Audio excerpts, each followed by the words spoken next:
The bucket slipped from Hope's frozen fingers and crashed against the well-stones. She didn't cry. She'd stopped crying weeks ago when the last neighbors slammed their door in her face. 7 years old, and she'd learned what her dying mother already knew: in Silver Creek they were alone. But she wasn't alone. Not anymore. From the ridge above, a wounded stranger watched through the falling snow, and what he saw would change 3 broken lives forever. If you want to follow this journey to the end, subscribe to my channel and comment your city below. Let me see how far this story travels. The wind cut through Caleb Thornton like a knife made of ice. 4 years of drifting, and he still couldn't outrun the ghosts. Margaret's face. Little Rosie's laugh. The empty house. The graves he'd dug with his own hands, while neighbors stood back afraid to touch the fever dead. His horse stumbled beneath him. "Easy, boy." Caleb's voice came out rough, unused. He couldn't remember the last time he'd spoken to another living soul. A week, too. The gelding stumbled again, and this time didn't recover. Caleb barely got his boots free before the animal went down, sides heaving, foam freezing on its muzzle. No, no, no, no.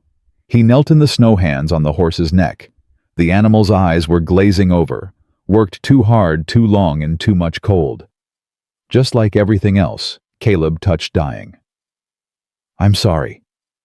The words caught in his throat. "I'm so sorry." The horse shuddered once and went still. Caleb stayed there longer than he should have, snow piling on his shoulders, his hat the dead animal's flank. Then he forced himself to stand, grabbed his saddlebags and rifle, and started walking. No direction, no destination. Just forward, because stopping meant thinking, and thinking meant remembering. The storm thickened around him. He almost missed it. A sound beneath the howling wind, thin, high, desperate. Human. Caleb stopped, head turning. There it was again, coming from the valley below. He pushed forward, cresting a small rise, and what he saw drove the cold from his bones. A child. A little girl, couldn't be more than 7 or 8. She was trying to drag something through the snow. No, someone. A man, limp and bloody, leaving a red trail behind them. The girl's arms were wrapped around the man's chest. Her small boots dug into the snow, seeking purchase that wasn't there. She pulled with everything she had, moved him maybe an inch, then pulled again. She wasn't crying, wasn't screaming anymore, just pulling. Again, and again, and again. Something cracked open inside Caleb's chest. He moved without thinking, half running, half falling down the slope. The girl didn't see him until his shadow fell across her path. She spun around, placing herself between Caleb and the wounded man. Her chin came up, her small hands balled into fists. "Don't you touch him!" Caleb stopped, raised his hands slowly, showing empty palms. "I ain't gonna hurt him, little miss. Or you." "That's what they all say." Her voice shook, but her stance didn't waver. "That's what the men in town said before they did this to Uncle Ezra." Caleb's eyes dropped to the unconscious man, older, gray-haired, with a bloody gash across his temple and a dark stain spreading across his shoulder. Bullet wound, his doctor's mind supplied automatically. Recent, still bleeding. Who shot him? Don't matter. He's mine to protect now. The girl's defiance hit Caleb like a physical blow. Rosie had been about this age when he shoved the memory down, hard. How far to home? The girl's eyes narrowed, suspicious. Why? Because that man's gonna die in this snow if we don't get him warm. And you're gonna freeze right alongside him. Something flickered in her face. Fear, maybe. Or hope. Hard to tell the difference sometimes. That way. She pointed toward a faint light in the distance. Our farm.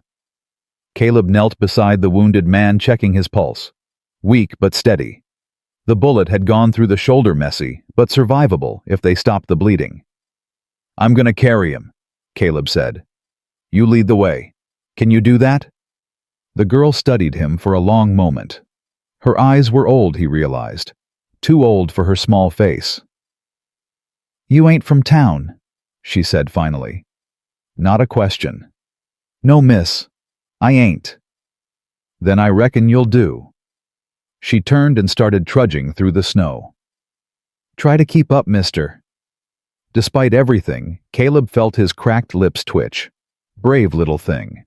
He lifted the wounded man over his shoulders and followed. "Mama's sick too."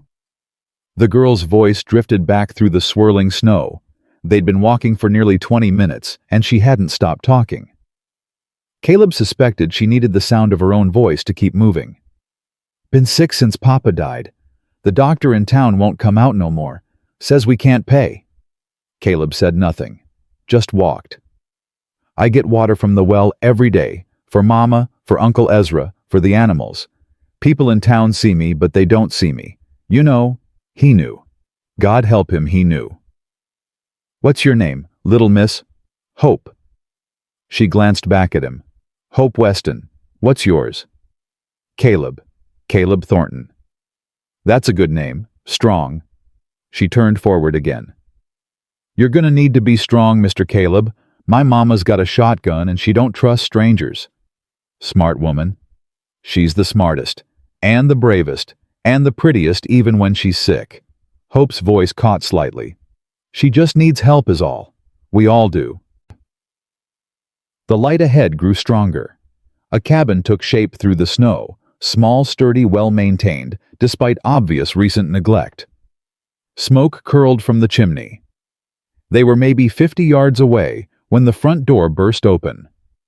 A woman appeared, shotgun raised, barrel pointed directly at Caleb's chest. "Put him down." Her voice cut through the wind like a blade. "Put him down and step away, or I'll drop you where you stand." Clara Weston had learned to recognize danger. It had started when she was 5, watching her Cherokee mother read the intentions of white traders before they spoke. It had sharpened when she married Samuel, learning to see threats in shadows, lies in smiles, betrayal in handshakes. Now, looking at the stranger holding Ezra's limp body, every instinct screamed warning. He was big, tall and broad-shouldered, with a face that might have been handsome before grief carved it into hard angles. His eyes were gray-flat, revealing nothing. Dangerous eyes. But he lowered Ezra gently to the snow and stepped back without argument.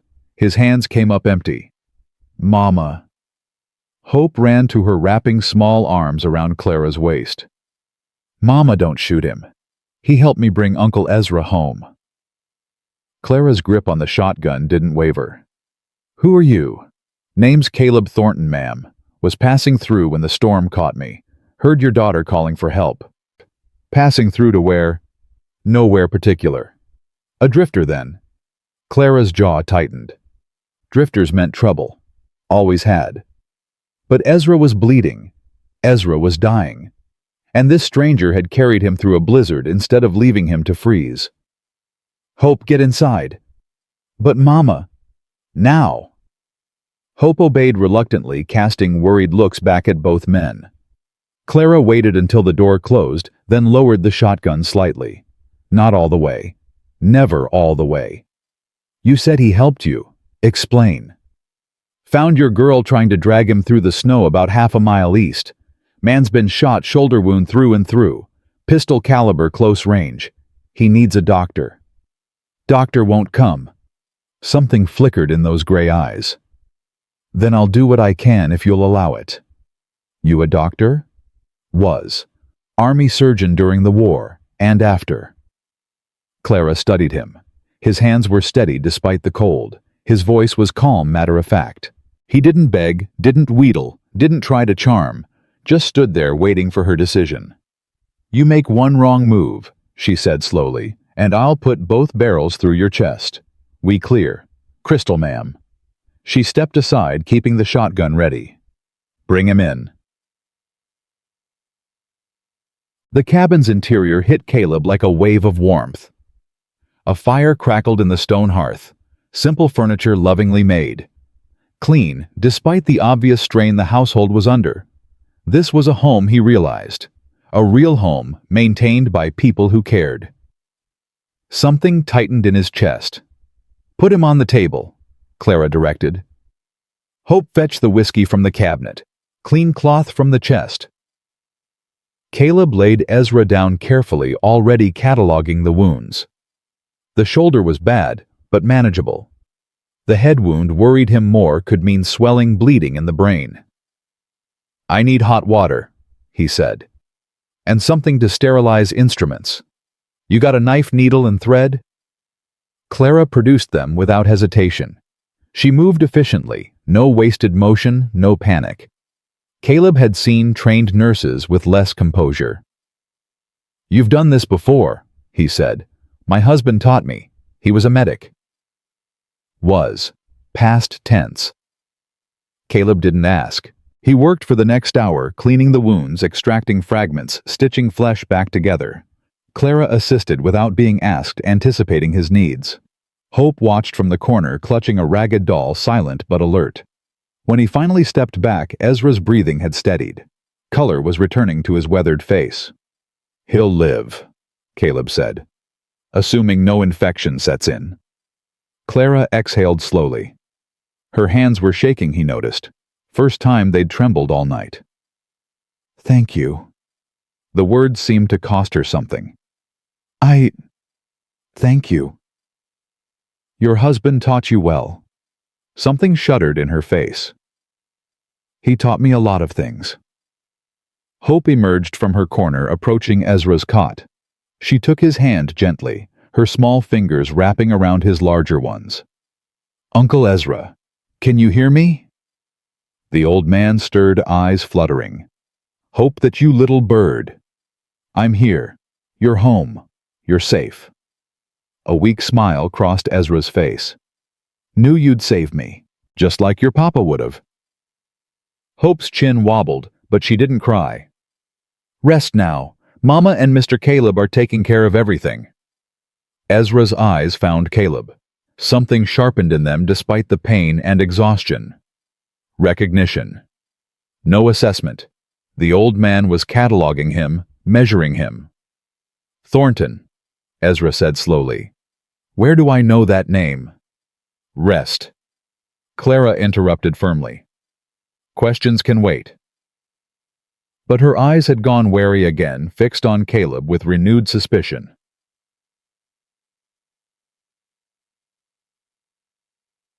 They didn't offer him a bed. Clara made that clear without saying it directly. He could stay by the fire, she said, until the storm passed. Then he'd be on his way. Caleb didn't argue, didn't have standing to argue. He was a stranger in their home, and they'd already given him more trust than was wise. He sat by the hearth after everyone else had retired, watching the flames dance, listening to the wind howl outside. His thoughts drifted where they always drifted when he let his guard down. Margaret laughing in their kitchen. Rosie running through summer grass with wildflowers in her hair. The last letter he'd received, the one that arrived 3 days too late. Come home. Something's wrong. Please, come home. You ain't sleeping. Caleb looked up. Hope stood in the doorway of the small alcove where she slept with her mother, wrapped in a blanket too big for her small frame. Neither are you, little miss. I don't sleep much. She padded over, settling on the floor near him, with the unself-consciousness of childhood. Bad dreams. About what? Hope was quiet for a moment. Then, about Papa. About the well. About things that haven't happened yet. Caleb studied her carefully. Things that haven't happened? Mama says I imagine things. Maybe I do. Hope pulled her blanket tighter. But I saw you coming, Mr. Caleb. 3 days ago I drew a picture of a man carrying Uncle Ezra through snow. Mama thought it was just a story. A chill ran down Caleb's spine that had nothing to do with the winter outside. What else have you drawn? Hope's old young eyes met his. The bad men. The ones who hurt Papa. They're coming back. Soon. How soon? I don't know, but I feel it. She pressed a hand to her chest. In here. It gets tight when something bad is close. Caleb was a practical man, a man of medicine and evidence. He didn't believe in visions or premonitions, or things that couldn't be explained. But looking at this child, at the certainty in her eyes. What happened to your Papa Hope? They said he fell, at the well, hit his head on the stones. Her voice dropped to a whisper. But that's not what I saw. In my dream, someone pushed him, someone with a mean smile. Did you tell your mama? She doesn't believe me. Hope's chin trembled. Nobody does. But I know what I saw, Mr. Caleb. I know what's true. Caleb thought about all the things he knew to be true, about the bodies he'd buried, the graves he couldn't visit, the ghosts he couldn't escape. I believe you, he said quietly. Hope's whole body sagged with relief. She leaned against his arm, small and warm, and trusting in a way he didn't deserve. I knew you would, she whispered. I saw that too. They sat together in the firelight, the storm raging outside, while somewhere in the darkness, danger crept closer. Shed. Morning came gray and still. The storm had passed, leaving behind a world transformed by white. Caleb stood on the cabin's small porch assessing his situation. No horse. Supplies limited. Nearest town at least a day's walk through waist-deep snow. And behind him, a wounded man, a sick woman and a child who saw things she shouldn't be able to see. Smart thing would be to leave. Find his way to Silver Creek, get another horse, keep moving.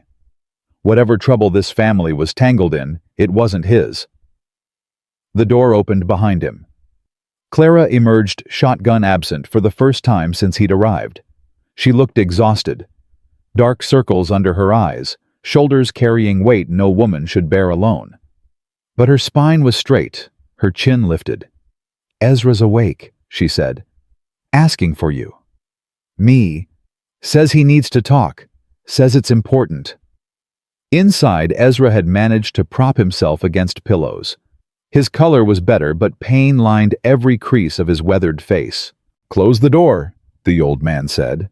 What I got to say ain't for tender ears. Clara's expression tightened, but she complied, sending Hope to check on the animals. When the door shut, Ezra fixed Caleb with a penetrating stare. I know who you are, Thornton. Caleb went very still. Took me a while to place it. Fever does that, muddles the brain. Ezra's eyes were sharp despite his weakness. You're the marshal who hunted Silas Kane, the one who almost caught him before you disappeared 5 years back. The name hit Caleb like a fist. Silas Kane. The outlaw who'd fed him false information. The man who'd drawn him away from home while his family died. That man's dead, Caleb said flatly. So's the marshal who hunted him. Dead men don't bleed. Ezra nodded toward Caleb's hands still stained with his blood. Dead men don't save strangers in snowstorms. What do you want? Ezra glanced at Clara, then back to Caleb. Something heavy passed between them. Samuel Weston, Clara's husband, Hope's papa, he was a treasury agent, investigating Kane's money laundering operation. Ezra paused, letting that sink in. He got too close, found connections nobody was supposed to find, and then he had an accident at the well. Clara made a small sound, her hand pressed against her mouth. You knew, she breathed. All this time you knew it wasn't an accident, and you didn't tell me. I was trying to protect you, Clara girl. You and Hope. Samuel made me promise. Samuel is dead. Clara's voice cracked. They murdered him, and you let me believe it was an accident. Because the truth would have gotten you killed too. The room fell silent, except for the crackle of the fire. Caleb processed the information rapidly. Treasury agent, Silas Kane, money laundering, murder disguised as accident. Who's behind it? He asked. Locally. Ezra's jaw tightened. Man named Harlan Crestwood, owns the bank in Silver Creek, half the businesses, most of the law. He's been partnered with Kane for years, cleaning dirty money through legitimate channels. And he wants this land. More than wants. Needs. The water rights on this property control the whole valley. He's planning to dam the river, force out the small ranchers, buy up everything cheap. Ezra's voice hardened. Samuel was gathering evidence to bring them both down. Died before he could finish. Clara had sunk into a chair, face-pale hands gripping the armrests. The men who shot you, she said slowly. They were Crestwoods. Found me on the North Road. Knew I was bringing supplies, maybe information. They wanted to know what Samuel told me, where he hid his evidence. Ezra managed a grim smile. Didn't tell him nothing, but they'll be back, and next time they'll come for you. Caleb looked at Clara, at her proud, devastated face, at her trembling hands trying so hard to be steady. Then he looked at the door, thinking of Hope outside. A child with visions she couldn't explain, whose father had been murdered, who saw danger coming. He should leave. This wasn't his fight. These weren't his people. But Rosie had been 7 when she died. The same age as Hope. The same fierce bravery. And Caleb was so goddamn tired of running. The evidence Samuel gathered, he said slowly. Do you know where it is? Ezra shook his head. He was careful. Told me it was hidden somewhere on the property. Said if anything happened to him, the land itself would tell the truth. Never explained what that meant. Clara stood abruptly, moving to the window. Her voice was barely audible. Hope. Her drawings. She's been dreaming about Samuel since he died. Drawing pictures of things. She pressed her forehead against the cold glass. I thought she was traumatized. Inventing stories. But what if she actually saw something? What if she knows where Samuel hid the evidence? Clara, Ezra said gently, the child's been through enough. The child's going to be murdered if Crestwood gets what he wants. Clara turned and her eyes were blazing now. I won't lose her too. I won't lose anyone else to that monster. She crossed to Caleb, stopping directly in front of him. You were a marshal. You hunted men like Cain, like Crestwood. You know how they think, how they operate. That was a long time ago. I don't care. Clara's voice shook with intensity. My husband is dead. This man, she gestured at Ezra, nearly died bringing us supplies. My daughter sees nightmares every time she closes her eyes, and no one in that godforsaken town will lift a finger to help because Crestwood owns them all. She drew a breath, steadying herself. Stay. Help me find Samuel's evidence. Help me destroy the people who killed him. And in return, I'll give you whatever you need. Food, shelter, money when this is over. Caleb looked into her storm-cloud eyes and saw something he recognized. The same desperate determination he'd felt when he buried his family. The same refusal to surrender, even when surrender made sense. You don't know me, he said quietly. Don't know what I've done. What I failed to do. No, but my daughter trusts you, and Hope. Clara's voice cracked slightly. Hope doesn't trust anyone anymore. Hasn't since her father died. Outside through the window, Caleb could see the child returning from the barn. She moved carefully through the snow, a bucket of feed in her small hands, golden light catching the dark waves of her hair. She looked up suddenly, as if sensing his gaze. And she smiled. It hit him like a bullet, like a memory, like a promise. I'll stay, he heard himself say, until this is finished, until they're safe. Clara exhaled slowly. Some of the tension drained from her shoulders. Thank you. Ezra watched them both with knowing eyes. You're making a dangerous choice, Thornton. Crestwood has men, money, the law on his side. What do we have? Caleb thought about the badge he'd turned in, the oath he'd broken, the man he used to be before grief hollowed him out. We have the truth, he said, and we have each other. The words surprised him. When had he started including himself in their number? Hope burst through the door, cheeks pink from cold eyes bright. Mama, the storm cleared. Can I show Mr. Caleb the property? Can I show him Papa's special places? Clara looked at Caleb.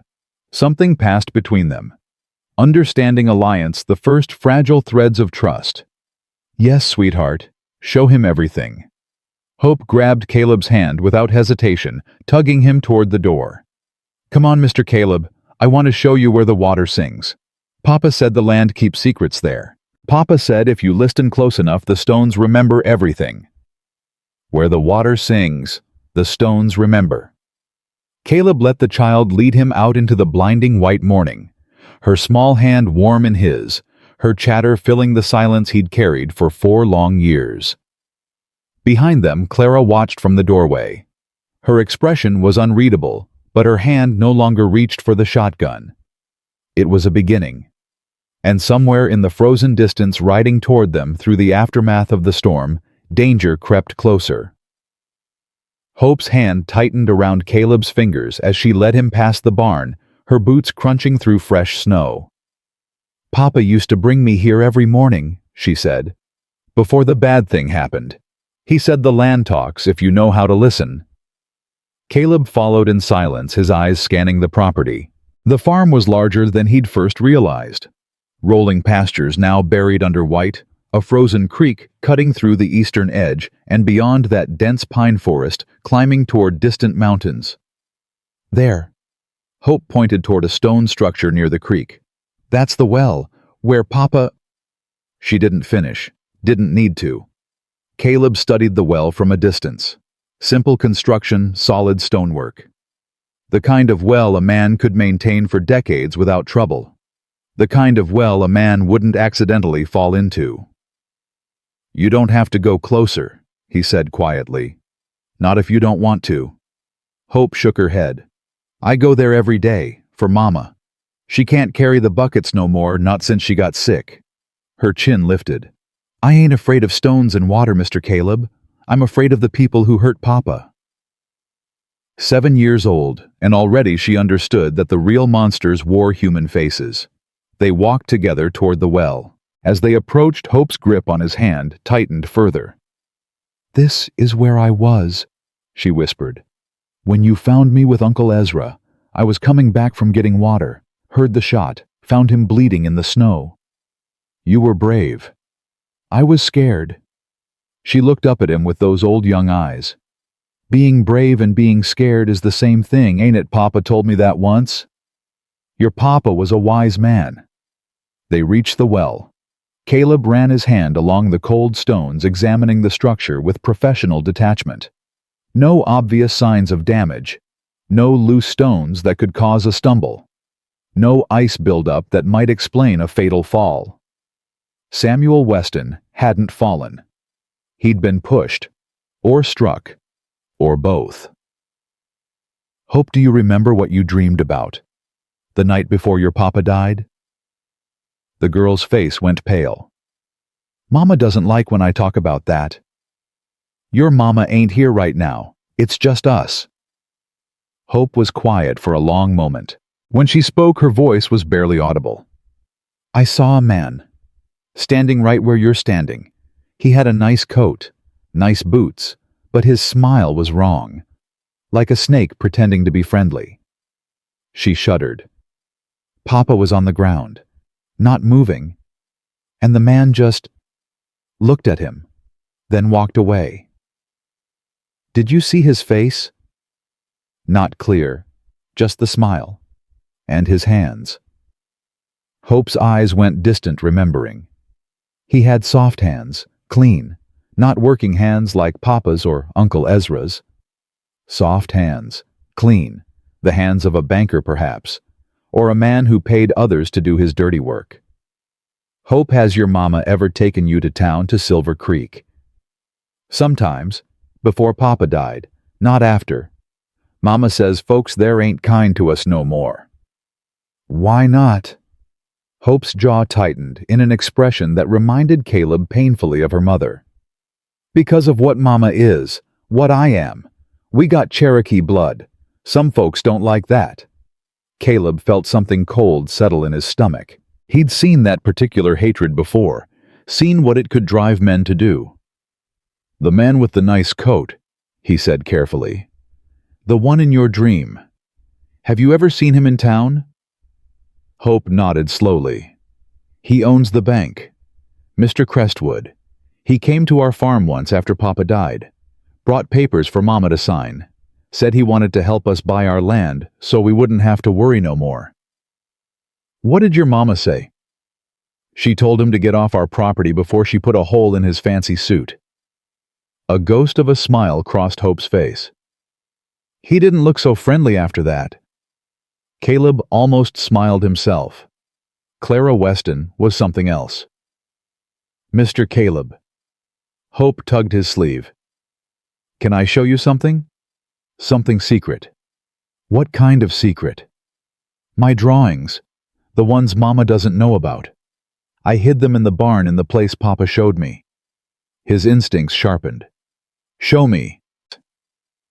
They made their way to the barn, Hope glancing back toward the cabin to make sure her mother wasn't watching. Inside the building was cold, but sheltered from the wind. 2 horses shifted in their stalls, a milk cow lowed softly, and chickens clucked from their roost. Hope led him to a corner where old tools hung on wooden pegs. She reached behind a rusted plow blade and withdrew a small wooden box, its surface carved with simple flowers. Papa made this for me, she said, cradling it like treasure. For my birthday before he...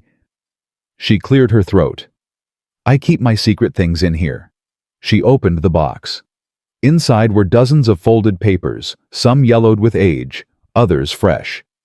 Hope spread them across a hay bale, her small hands trembling slightly.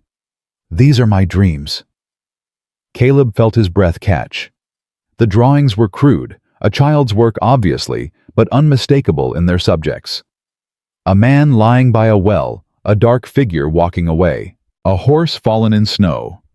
Another figure carrying someone toward a cabin.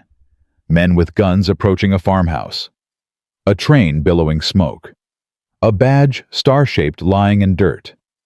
And one that made his blood run cold. A grave. 3 headstones. A man kneeling before them, head bowed. His grave. His family's graves. His silhouette perfectly captured despite the simple lines. When did you draw this? His voice came out rough. Last week, before you came. Hope watched him with those knowing eyes. That's you, ain't it? Those are your people. Caleb couldn't speak, could barely breathe. I'm sorry, Mr. Caleb. Hope's small hand found his again. I know what it feels like, when the people you love go away and don't come back. He should say something, should comfort her maybe, or ask more questions about her visions. But the words wouldn't come. 4 years of running and a child's drawing had found him, seen him, known him. There's more. Hope shuffled through the papers, pulling out a fresher drawing. I made this one last night, after you saved Uncle Ezra. The image showed the interior of the barn. This barn, Caleb realized. A figure was lifting floorboards near the back wall. Beneath the boards, something gleamed. What is that? Caleb asked. I don't know, but Papa's there. She pointed to a shadowy figure standing beside the kneeling man. See? He's showing somebody where to look. Caleb stared at the drawing. Samuel Weston dead these 14 months, appearing in his daughter's dreams to reveal hidden secrets. Either the child was touched by something beyond ordinary understanding, or she'd seen something real before her father died. Something she didn't consciously remember, but that lived in her dreams. Either way, those floorboards in the back of the barn were worth investigating.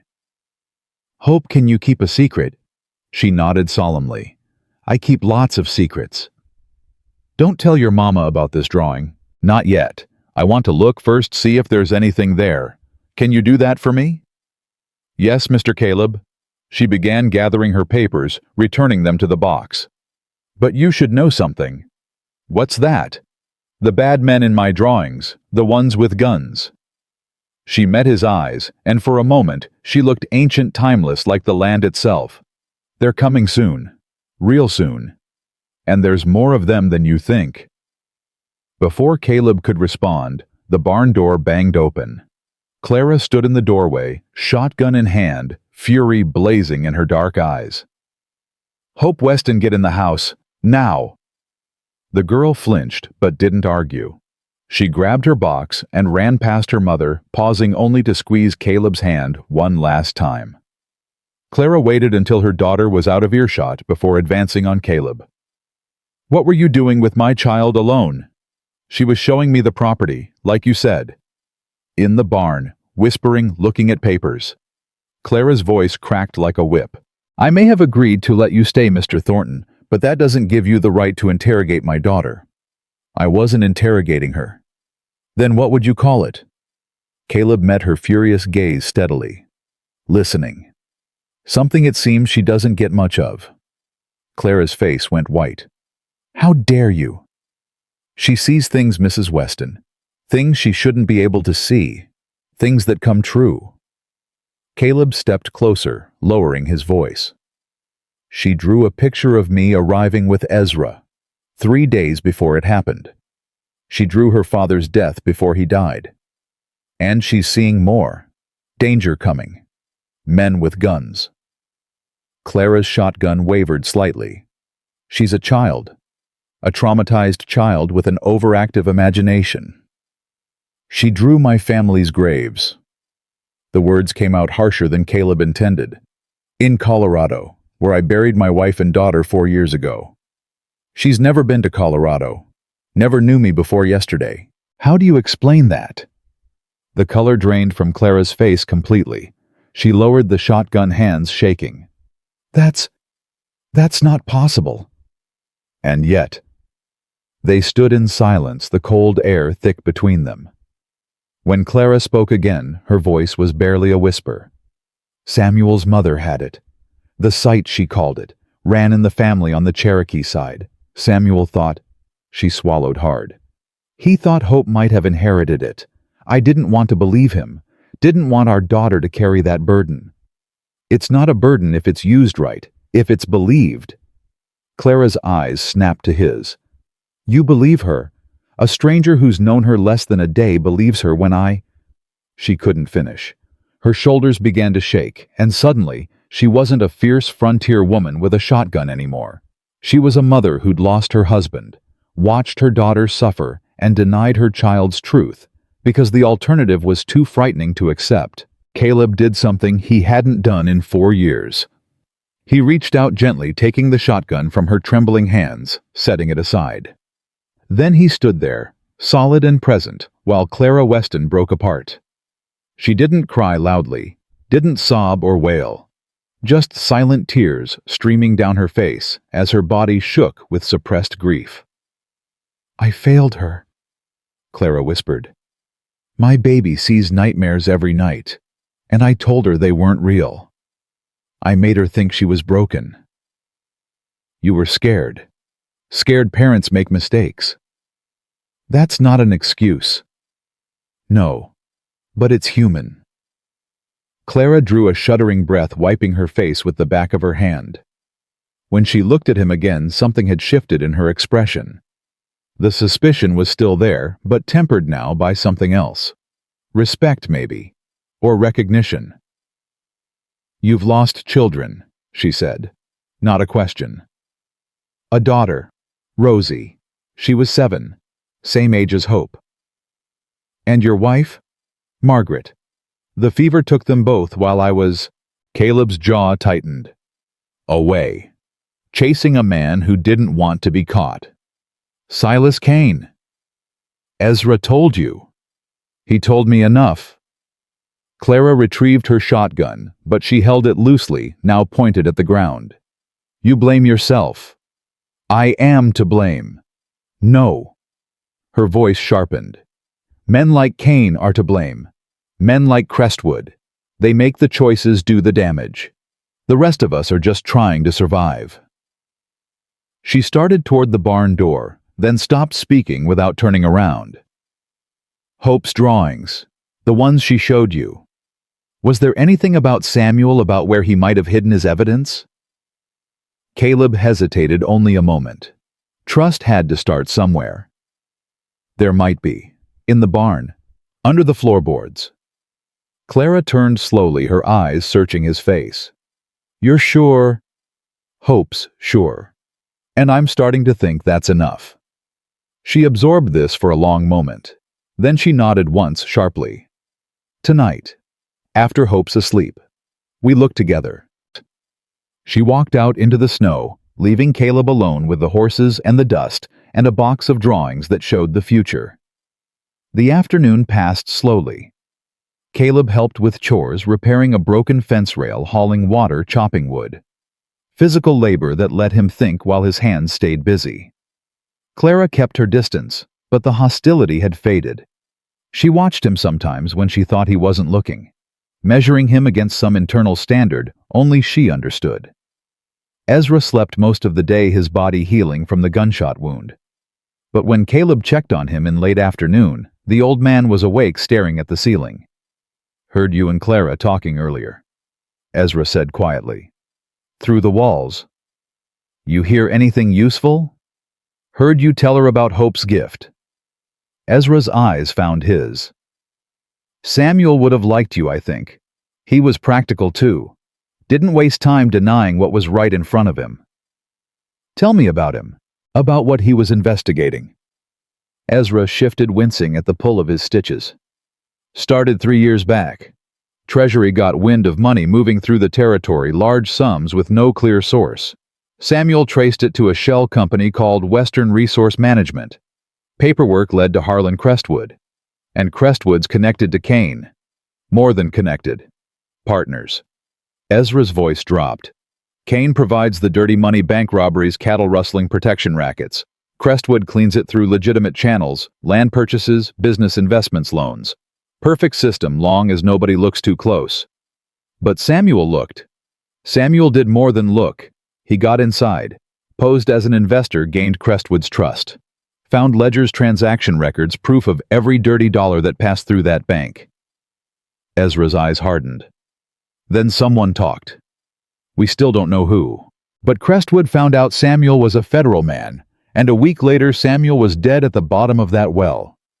Caleb processed this. The evidence Samuel gathered. Where is it? Hidden. Samuel never told me exactly where. Said if anything happened to him, he'd leave signs for Clara. Clues she'd understand, but no one else would. Where the water runs deep and the stones remember, Caleb murmured. Ezra's eyes widened. How do you know that phrase? Hope mentioned it. Said Samuel told her the land keeps secrets where the water sings. Lord above. Ezra closed his eyes. That little girl.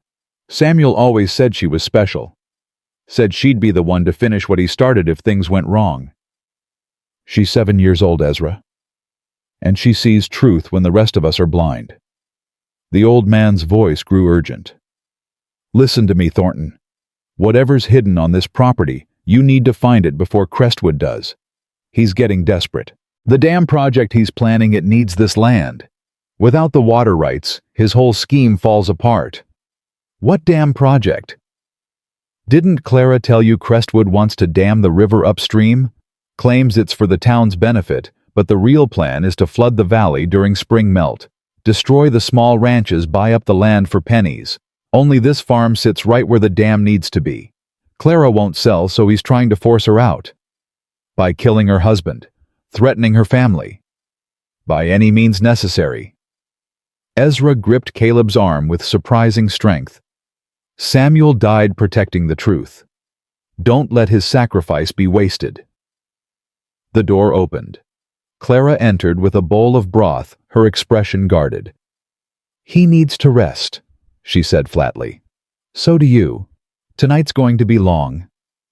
Caleb nodded, rising. As he passed Clara, she caught his sleeve. My daughter, she said softly. If her gift is real, if she truly sees what's coming. Clara's voice faltered. Teach her. Help her understand it. I don't know how. Neither do I. But you believe her. That's a start. She released his sleeve, turning away. That's more than I gave her. The words hung in the air as Caleb left the room, heavy with regret and the beginning of something like hope. Night fell hard and fast. Hope went to bed without argument, exhausted from the day's emotions.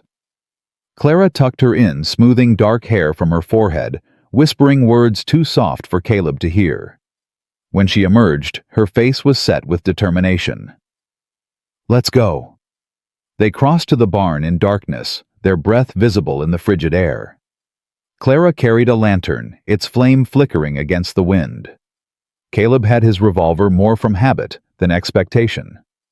Inside, the animals shifted restlessly, sensing the tension.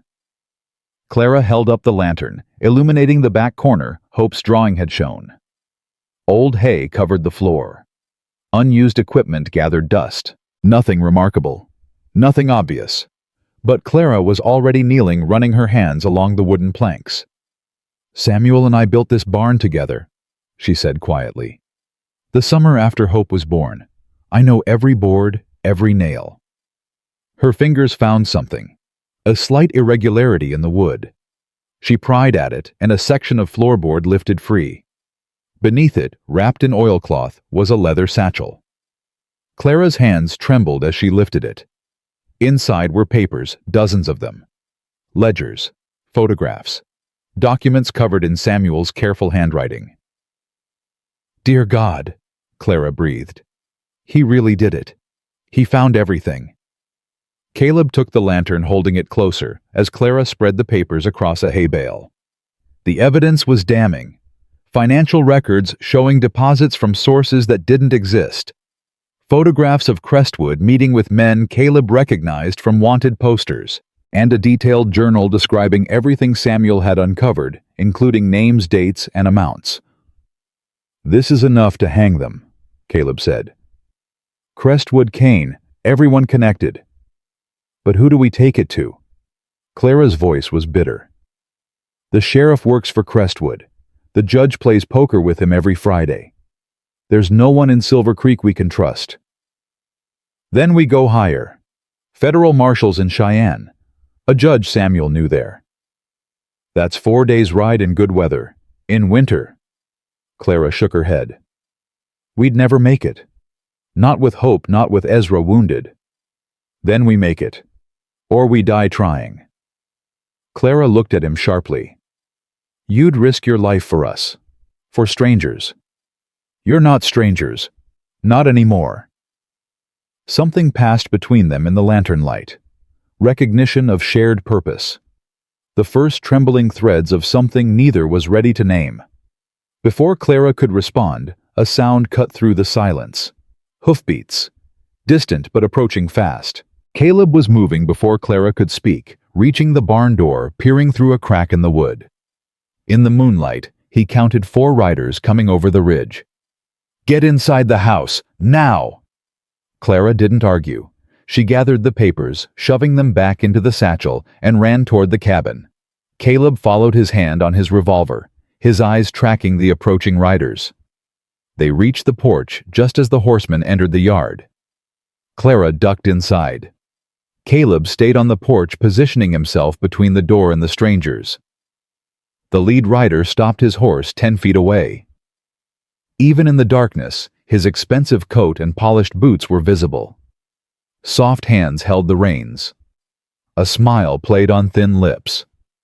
"Good evening," the man said pleasantly.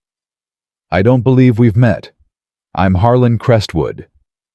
Caleb's hand rested on his revolver, but he didn't draw. 4 against 1 were bad odds, and Clara and Hope were inside. Any gunplay would put them in the crossfire. "Mr. Crestwood," he said evenly. "Peculiar time for a social call."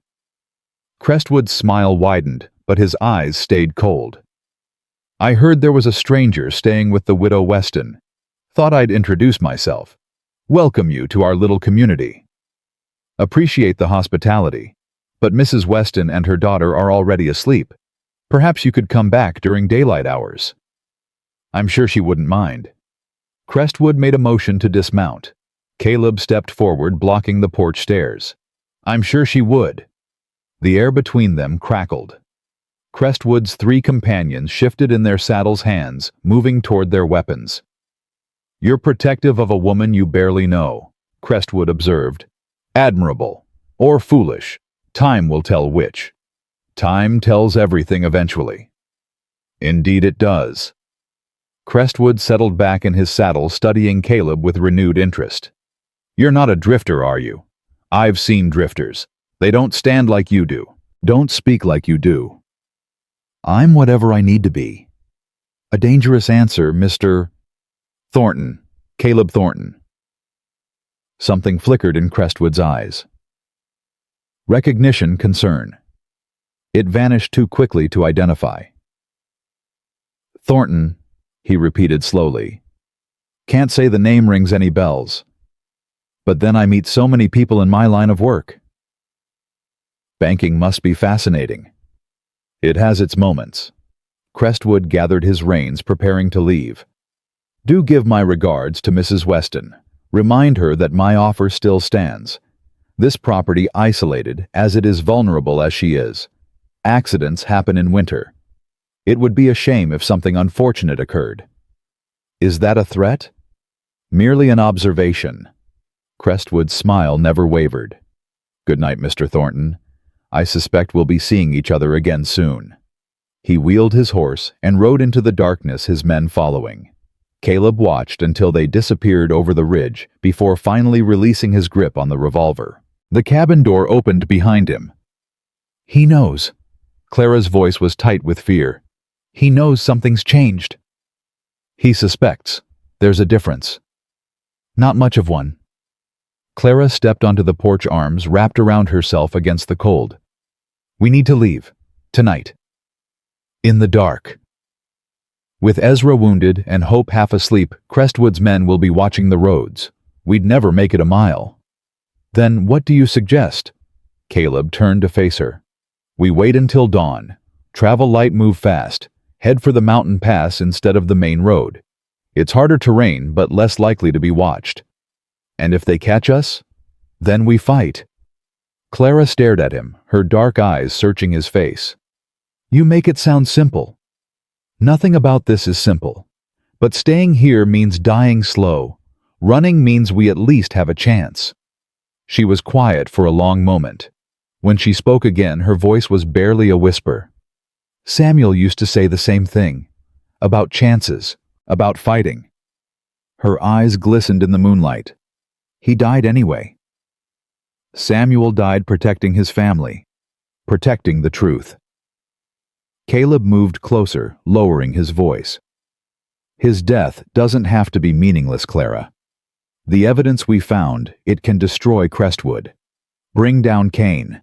Give Hope a future where she doesn't have to be afraid. And if we fail, then we fail together. But at least we tried. Clara closed her eyes, drawing a shuddering breath.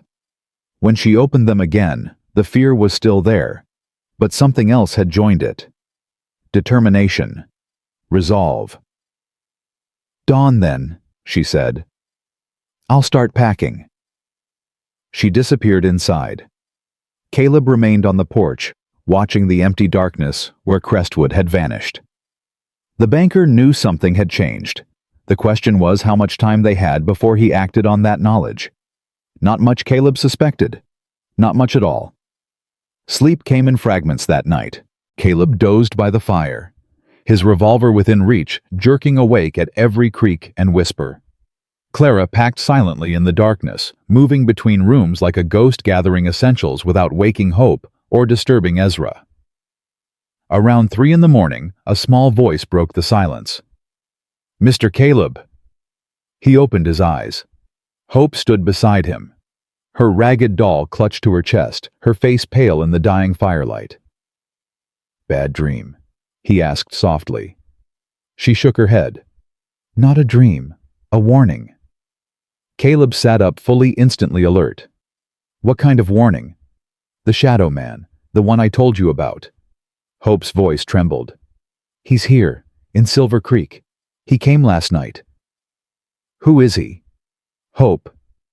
Do you know his name? No. But he's worse than Mr. Crestwood. Much worse.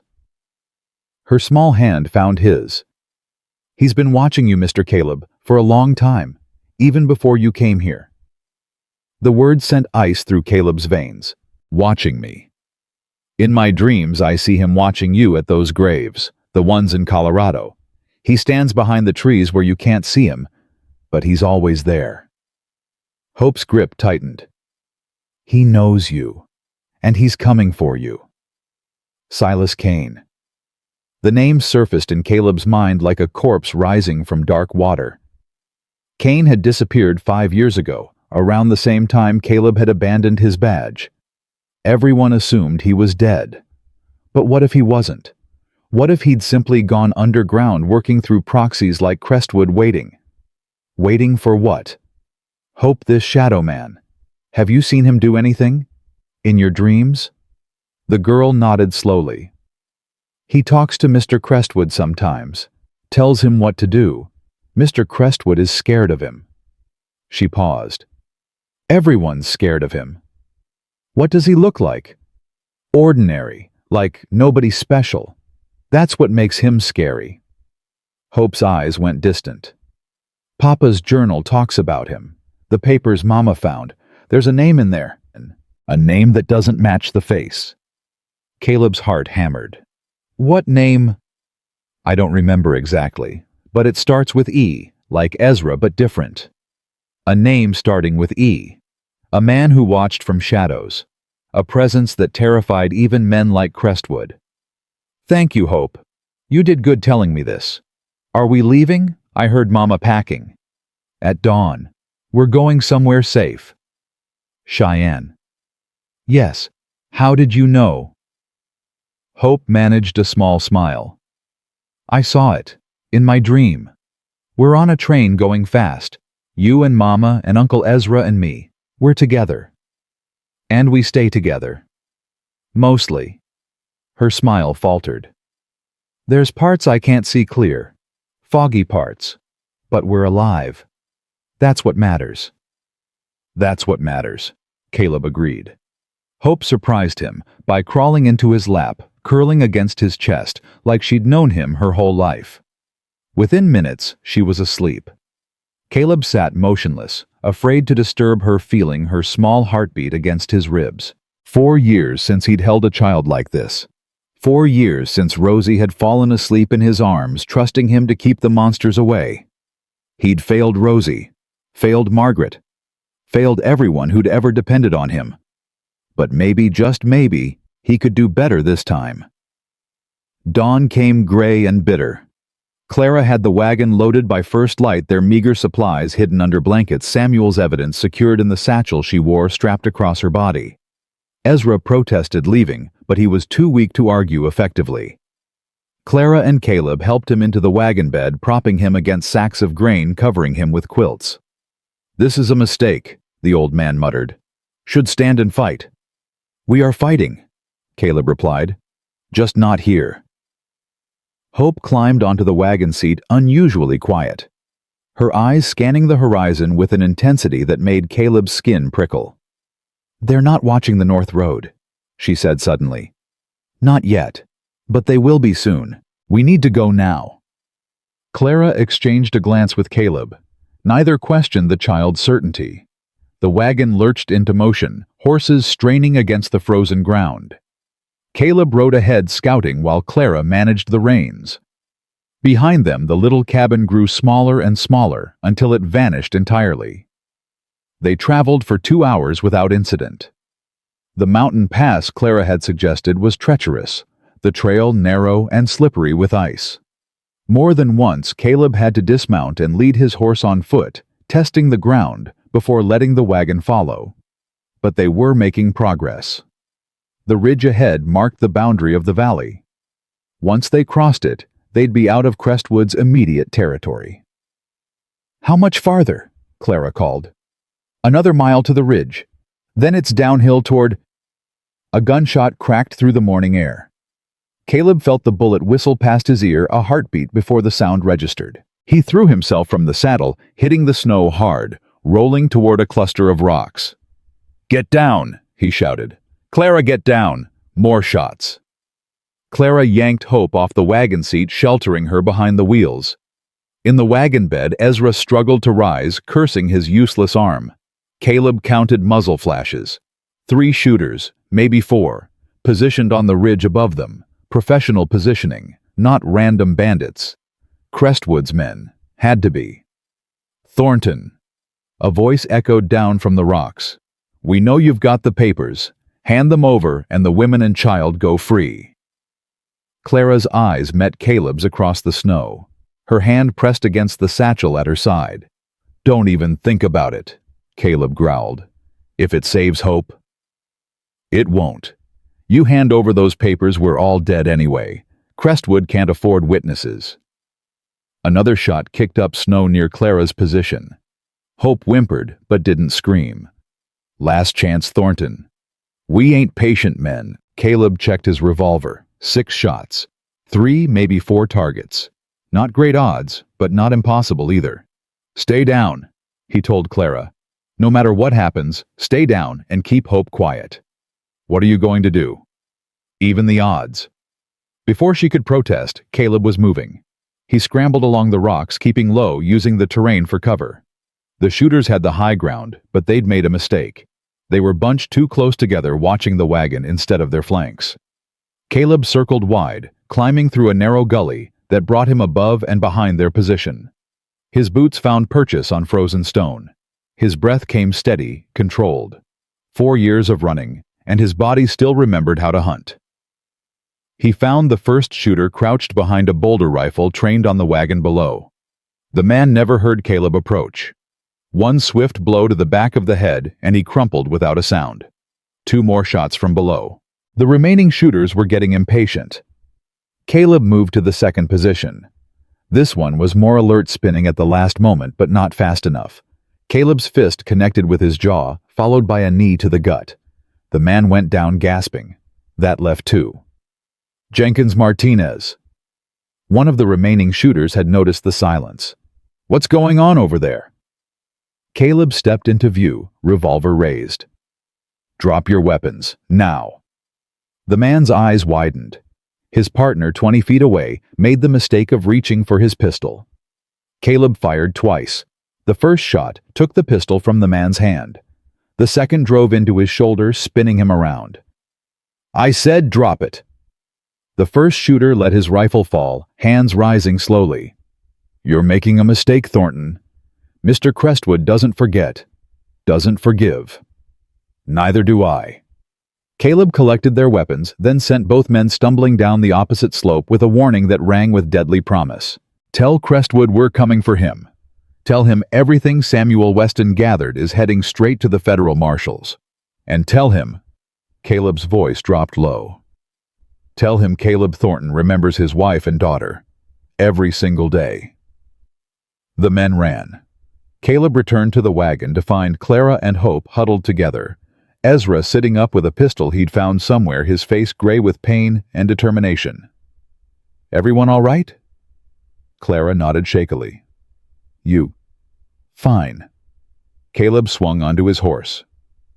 We need to move. Those men will report back. Crestwood will send more. How many more can there be? As many as his money can buy. Caleb kicked his horse forward. Let's not wait to find out. They crossed the ridge as the sun reached its peak. The descent was easier than the climb, the trail widening as they left the mountain pass behind. By late afternoon, they'd reached a trading post at the junction of 2 roads. Caleb left the others hidden in a copse of trees, while he approached alone. The trading post was small, a single building, with a stable attached. Smoke rose from the chimney. A weathered sign proclaimed, Harper's Rest, in faded letters. Inside, a grizzled man looked up from behind a counter cluttered with goods. Help you, stranger. Need fresh horses, supplies for a 4-day journey. Willing to pay fare. The man's eyes narrowed, taking in Caleb's trail-worn appearance, the revolver at his hip, the wariness in his stance. 4 days. Headed to Cheyenne. Something like that. Lot of folks headed to Cheyenne lately, some of them in a powerful hurry. The trader leaned forward. Some of them asking questions about travelers. Families traveling with children.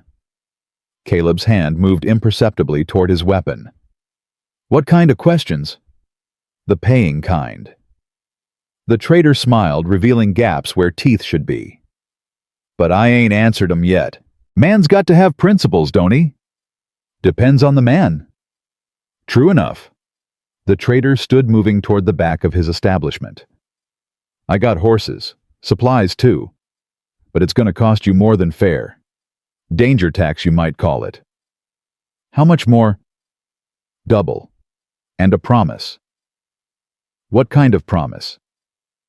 The trader turned back, his expression suddenly serious. There's a woman and child with you, ain't there? And an old man wounded. Caleb said nothing. Thought so. Word travels fast in these parts, even in winter. The trader's voice dropped. I knew Samuel Weston. Good man. Helped me out of a tight spot, once asked nothing in return. If that woman out there is his widow, and that child is his daughter... They are.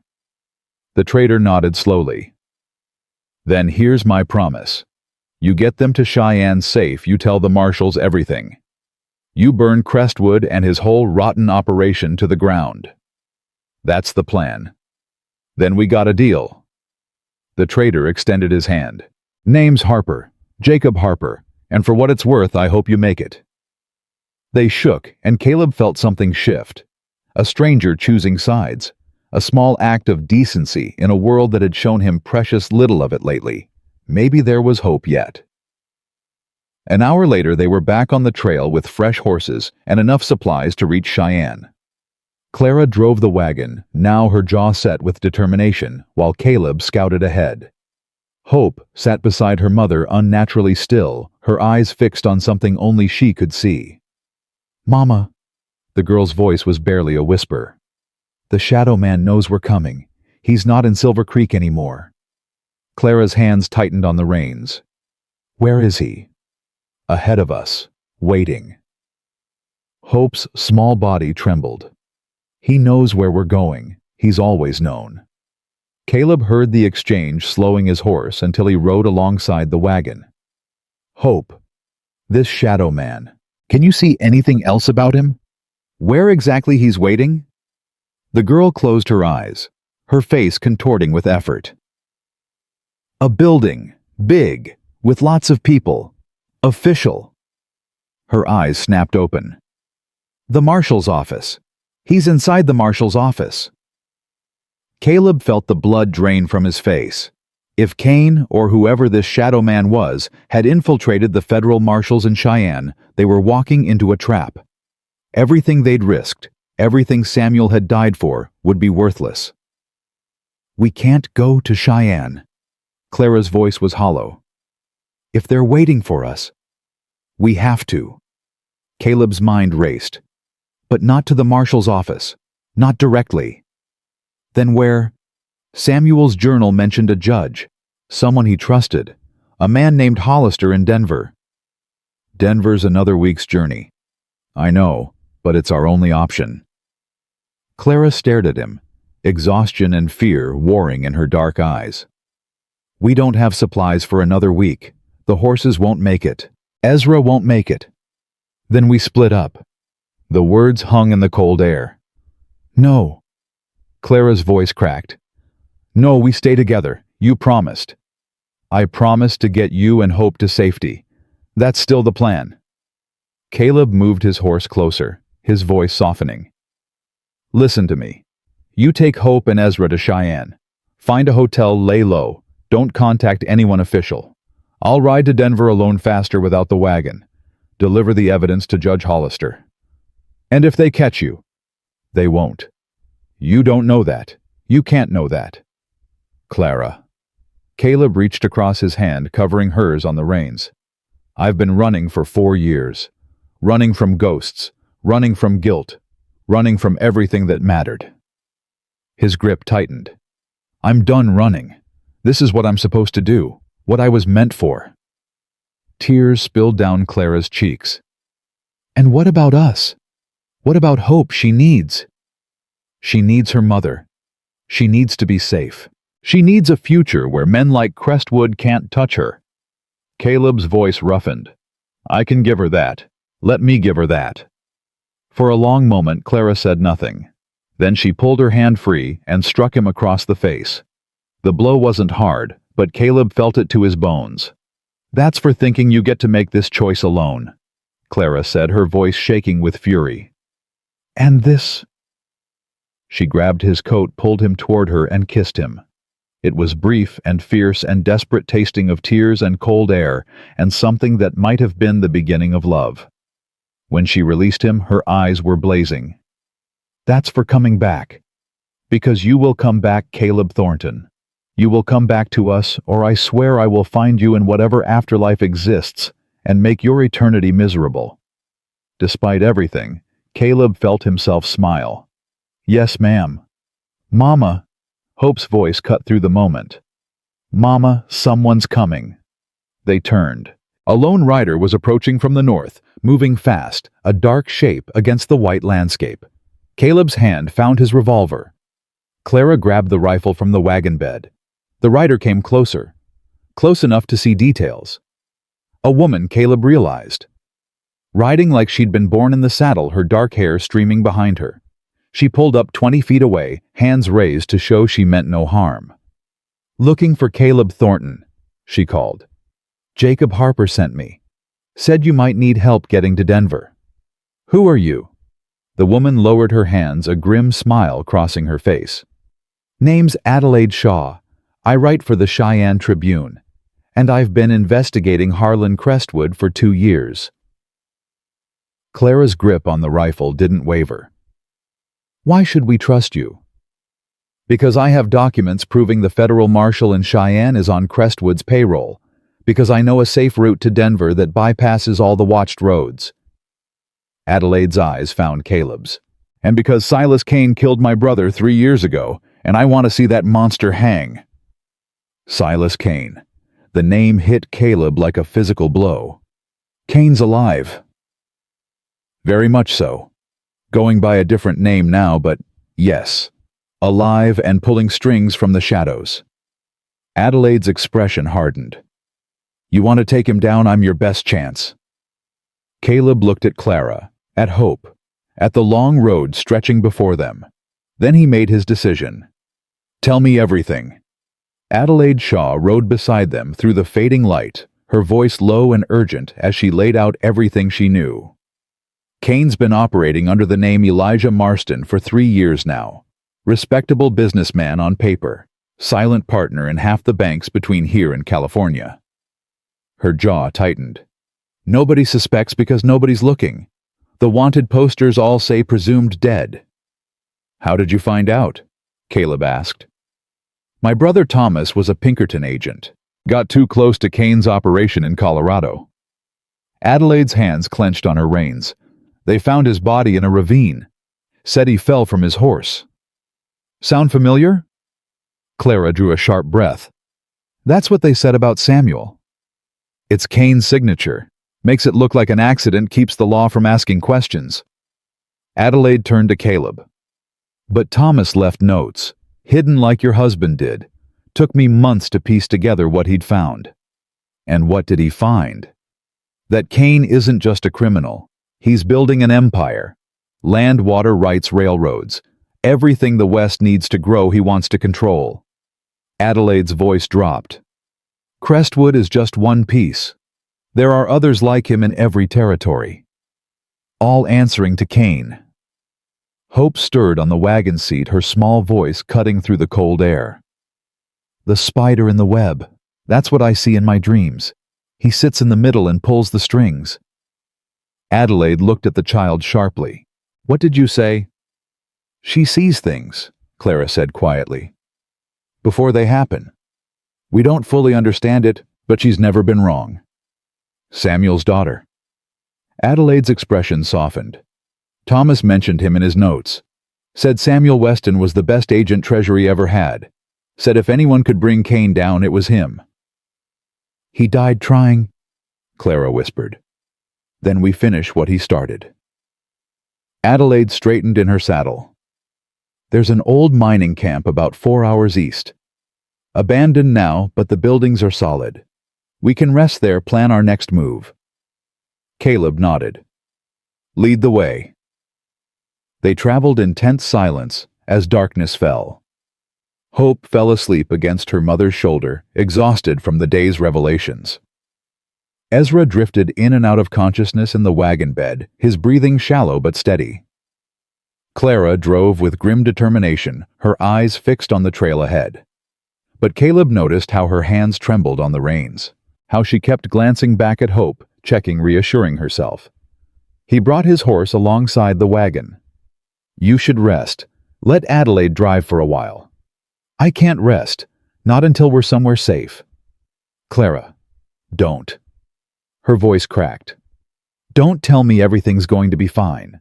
Don't promise things you can't guarantee." "I wasn't going to."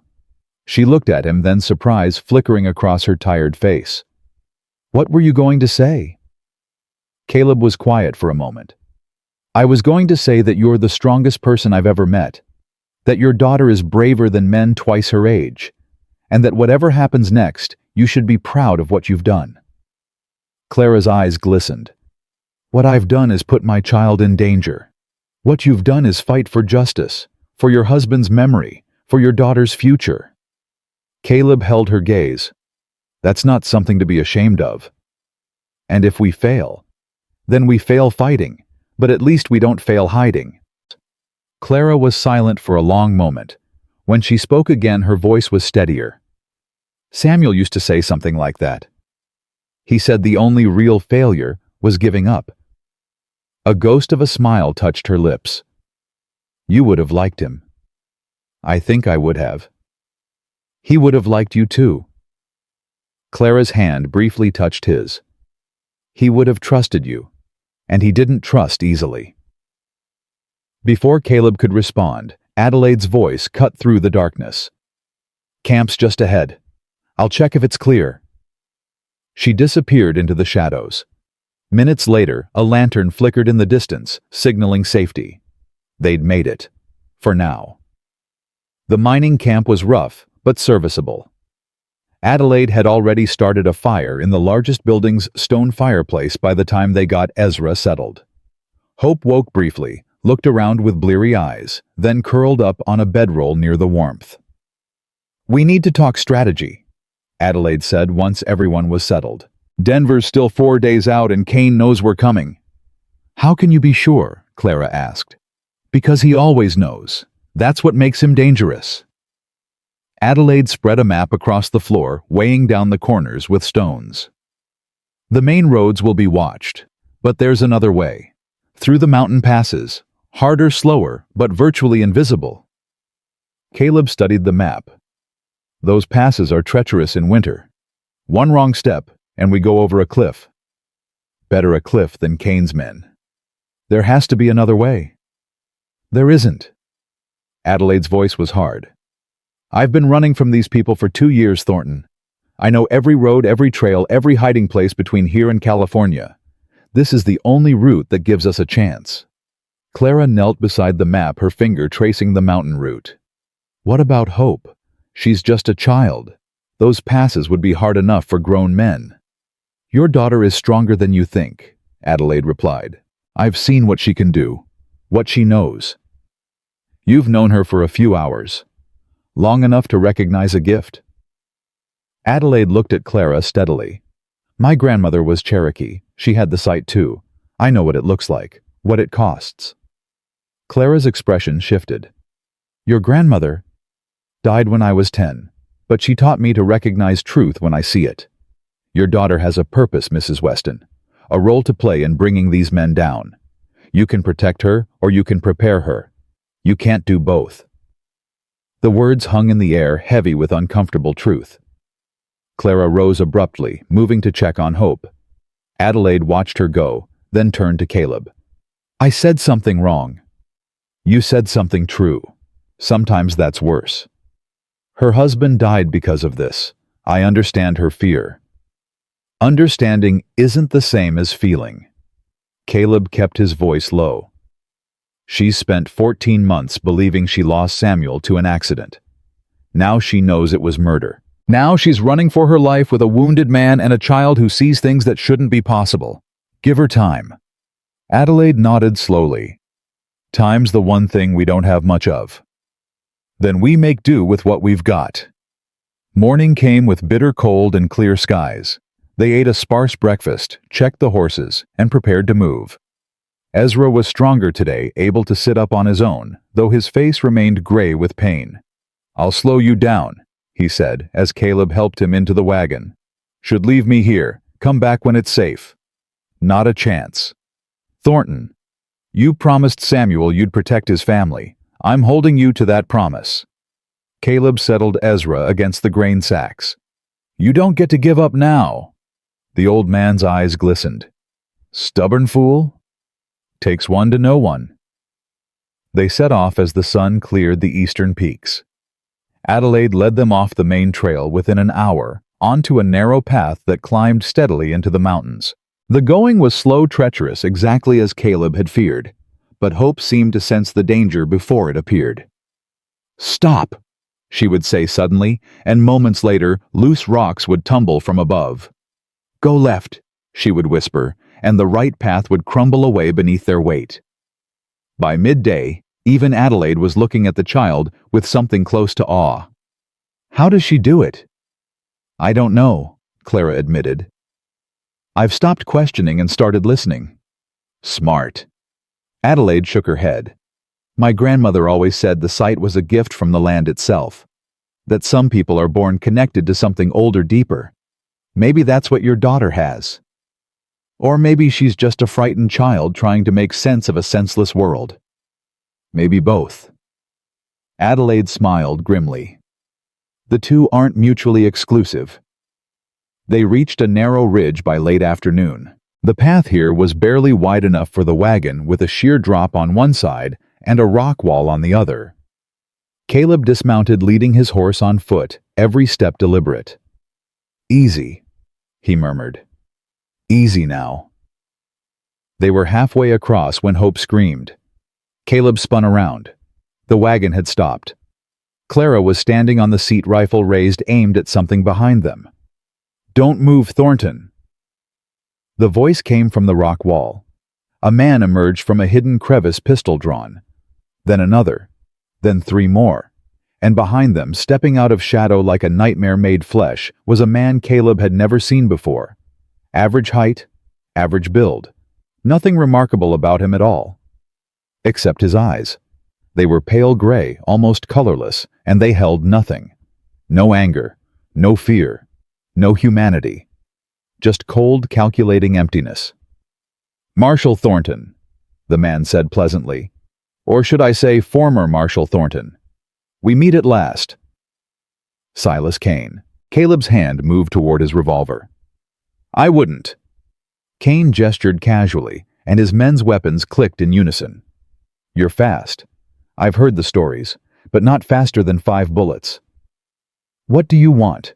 "The same thing I've wanted for 3 years. Samuel Weston's evidence. The papers your lovely companion is carrying in that satchel." Clara's face went white. "How did you know?" Kane smiled. It didn't reach his eyes. "I know everything, Mrs. Weston. I knew when your husband started investigating me. I knew when he found my connections to Crestwood. I knew when he hid his evidence on your property." The smile widened. "I even knew when he visited you in your daughter's dreams." Hope made a small sound of terror.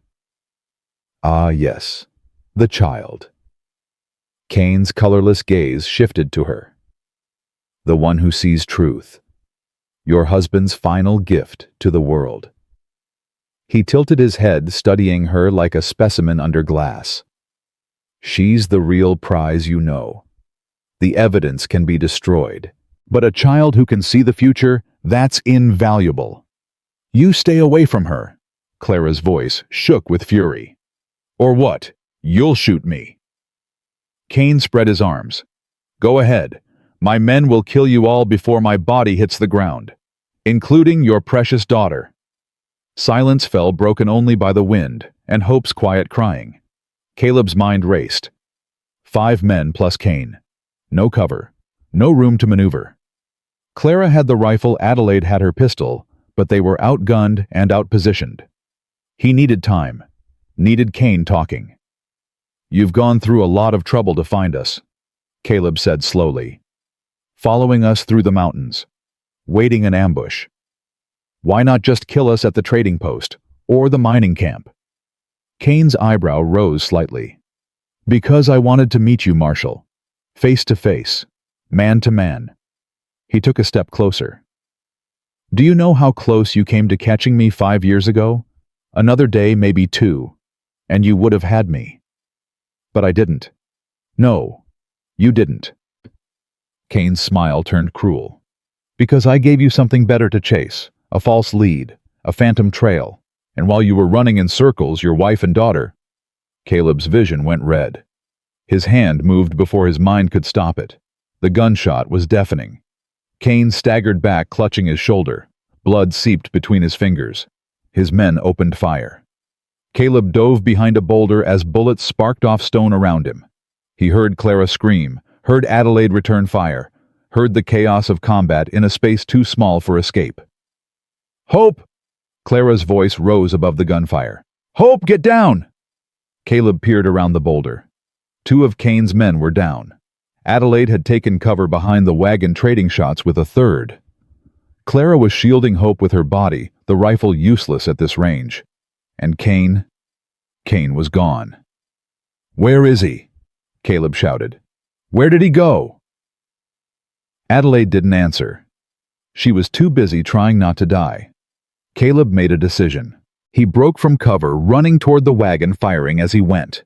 One of Cain's men fell. Another spun, taking aim. A shot rang out from an unexpected direction. The man dropped.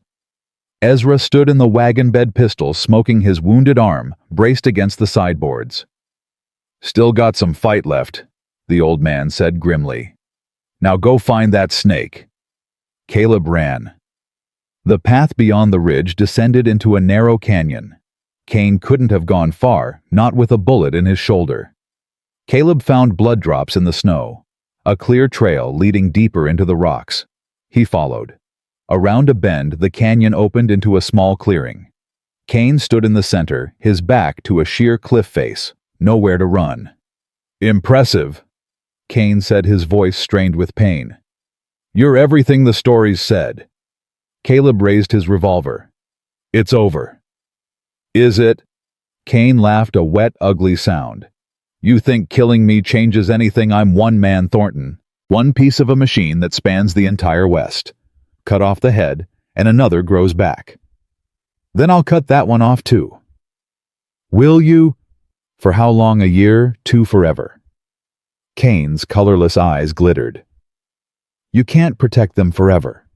The woman, the child. Sooner or later my associates will find them. And when they do, you'll be dead. You won't see it." "No, but I'll die knowing it's coming." Cain smiled, blood staining his teeth. "That's victory enough." Caleb's finger tightened on the trigger. "Mr. Caleb, don't." He turned. Hope stood at the canyon entrance, her small face pale, her eyes filled with something Caleb had never seen there before. Not fear, not sorrow, certainty. "He wants you to kill him," she said. "If you do, you become like him, and you can't come back from that." "Hope, I saw it. Both ways." She stepped closer, her voice steady despite her trembling. "One path you pull that trigger, and you spend the rest of your life in darkness. Another path you don't, and we're together, all of us, for a long, long time." Cain laughed again. "The child's gift. How touching." "Shut up." Caleb's voice was deadly. "You don't get to talk to her." "Or what?" "You'll kill me." Cain spread his arms. "Do it. Prove me right. Show her what you really are." The temptation was overwhelming. 4 years of grief, 4 years of guilt, 4 years of knowing this man had destroyed everything Caleb loved. One bullet would end it, but Hope's eyes held his, trusting, believing, seeing something in him that he'd stopped believing existed. Caleb lowered the gun. "You're not worth losing them," he said quietly. "You're not worth losing myself." Kane's smile faltered. For the first time, uncertainty flickered in those dead eyes. "You'll regret this," he hissed. "Maybe. But I'll regret it alive. With them." Footsteps behind him. Clara appeared Adelaide close behind both women, armed and ready. "It's over," Clara said. "We heard everything." "Not quite over." Adelaide moved forward, producing a pair of iron shackles from her saddlebag.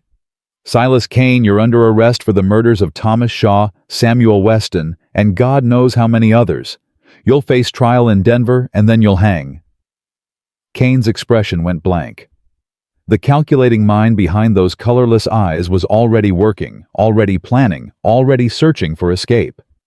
But there was nowhere to run. Not this time. "Get him secured," Caleb said. "We still have a long way to go." They returned to the ridge to find the battle finished. Ezra sat in the wagon bed, exhausted but alive. The remaining outlaws had fled when their leader disappeared. No one had followed. "Is it over?" the old man asked. Caleb looked at Kane, shackled and bleeding, at Clara, holding Hope close at Adelaide, already studying maps for the safest route to Denver. "Not yet," he said. "But we're close." They made camp that night in a sheltered valley. Hope fell asleep, quickly drained by the day's events. Ezra was soon snoring softly, his body finally surrendering to rest. Adelaide volunteered for first watch, leaving Caleb and Clara alone by the dying fire. "You didn't kill him," Clara said softly. "No." "Why not?" Caleb stared into the flames. "Because Hope asked me not to. And because—" He paused, searching for words. "Because I'm tired of being the man who destroys things. I want to be the man who builds them." Clara moved closer, her shoulder touching his. "Samuel would have been proud of you. What you did out there." "I almost didn't do it. Almost pulled that trigger." "But you didn't. That's what matters." Clara's hand found his. "You chose us. You chose life." "I chose you." The words came out before Caleb could stop them. "You and Hope. That's what I chose." Clara's breath caught. In the firelight, her eyes were deep and dark, filled with something that looked terrifyingly like hope. "Caleb, you don't have to say anything. I know it's too soon. I know you loved Samuel. I'm not trying to replace him." "You couldn't replace him. Nobody could." Clara's voice trembled. "But that doesn't mean there's no room for someone else. Doesn't mean I can't—" She didn't finish.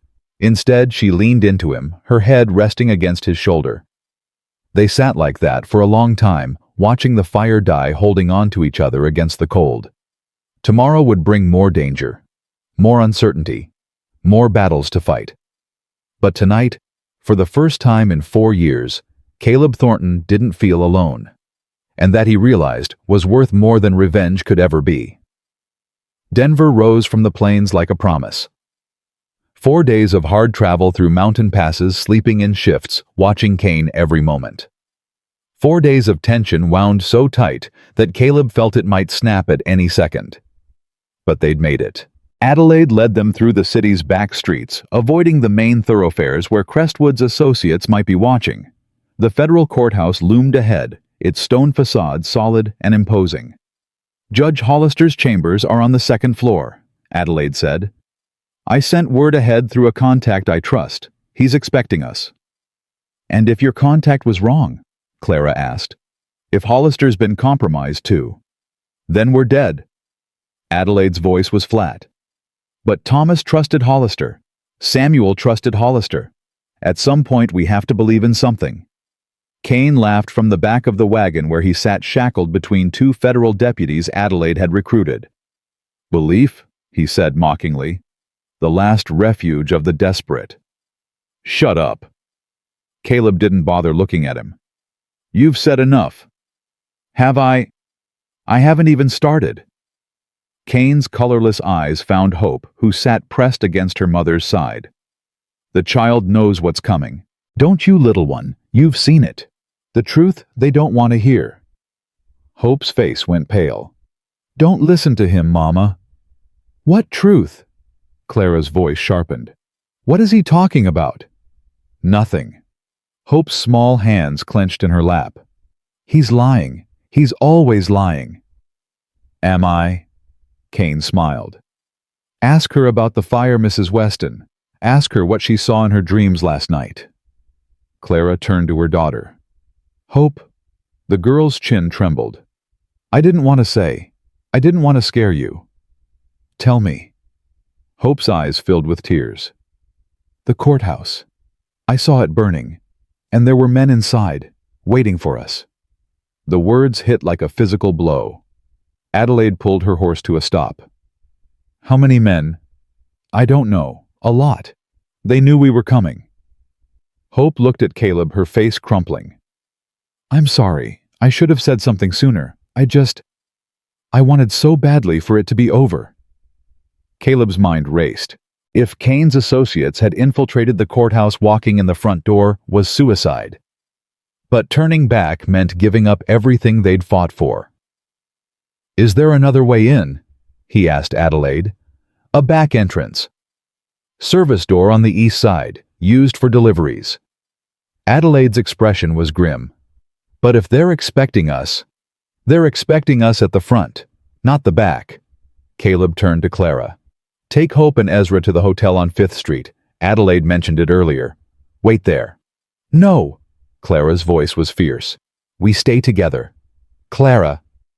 I said no. She grabbed his arm, her fingers digging in. I'm not losing anyone else. Not today. Not ever again. You won't lose me. You don't know that. No. But I know that if I don't go in there, Kane's people win. Samuel's evidence never reaches the judge.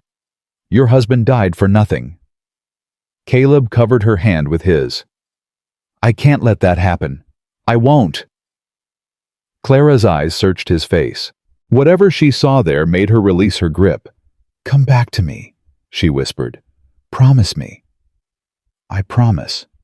He kissed her forehead, brief and tender. Then he turned to Hope. Keep your mama safe, little miss. Can you do that? Hope nodded, her eyes still glistening with tears. I saw something else too, Mr. Caleb. Something I didn't tell him. What? You win. A ghost of a smile crossed her face. It's hard. And scary. But you win. Caleb felt something loosen in his chest. That's good enough for me. Adelaide had already dismounted, checking her pistol. Ready. As I'll ever be. They approached the courthouse from the east. The service door was unguarded, just as Adelaide had hoped. She produced a key from her pocket and unlocked it. How did you... Thomas gave it to me, before he died. Adelaide's voice was tight. Said someday I might need to get in without being seen. They slipped inside. The corridor was dim and narrow-lined with storage rooms and supply closets. Voices echoed from somewhere above, too distant to make out words.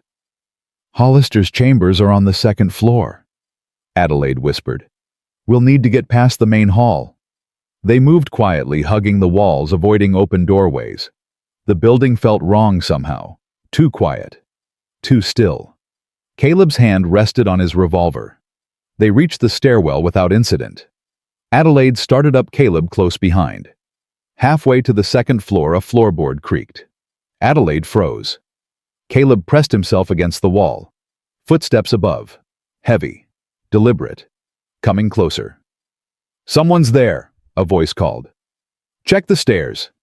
Adelaide looked at Caleb. Her eyes asked the question. He nodded. They burst from the stairwell just as 2 armed men appeared on the landing above. Caleb fired twice, dropping one. Adelaide took the other before he could get a shot off. More shouts, more footsteps. The element of surprise was gone. Run! Caleb grabbed Adelaide's arm, pulling her down the corridor. Hollister's office, now! They sprinted through the maze of hallways, following Adelaide's memory of the building's layout. Behind them, pursuit grew louder. A door appeared ahead. Adelaide reached it first, throwing it open. An elderly man sat behind a massive desk, his white hair disheveled, his eyes wide with alarm. Judge Hollister. What in God's name? Judge, we don't have time to explain. Adelaide was already pulling documents from her satchel. Samuel Weston's evidence. Everything you need to bring down Silas Kane and his entire operation. Hollister's expression shifted from fear to recognition. Adelaide Shaw, Thomas's sister. Yes, sir. And this is Caleb Thornton, former U.S. Marshal. I know who he is. Hollister rose from his chair, moving toward them. I've heard the stories. Then you know why we're here. I do. The judge took the documents, flipping through them rapidly. This is everything.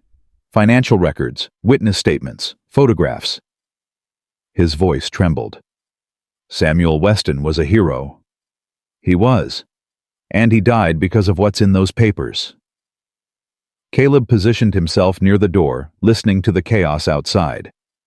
We need federal marshals, real ones, not the corrupted kind. I have men I trust. They're waiting in the north wing. Hollister moved to a side door. This way, quickly. They followed him through a private passage, the sounds of pursuit fading behind them. The passage opened into a small courtroom where 6 armed men in federal uniforms waited. Judge. One of them stepped forward. What's happening? Arrest everyone in this building who isn't supposed to be here, Hollister ordered, and send word to the territorial governor. Silas Kane is in custody. We have evidence of conspiracy murder and corruption at the highest levels. The marshals moved with impressive efficiency. Within an hour, the courthouse was secured. Kane's infiltrators were in custody. Adelaide's evidence was being cataloged and verified. And Caleb stood at a window, watching the chaos subside, feeling something he hadn't felt in years. Peace. Mr. Thornton. He turned. Judge Hollister approached the documents still clutched in his weathered hands. These papers are extraordinary. Samuel Weston built an airtight case. With this evidence, we can dismantle Kane's entire network. That was always the plan. There's something else. Hollister hesitated. Among the documents, there's a letter, addressed to Mrs. Weston and her daughter. Caleb's chest tightened. From Samuel. Written just days before his death. The judge produced a sealed envelope. I think you should be the one to give it to them. Caleb took the envelope.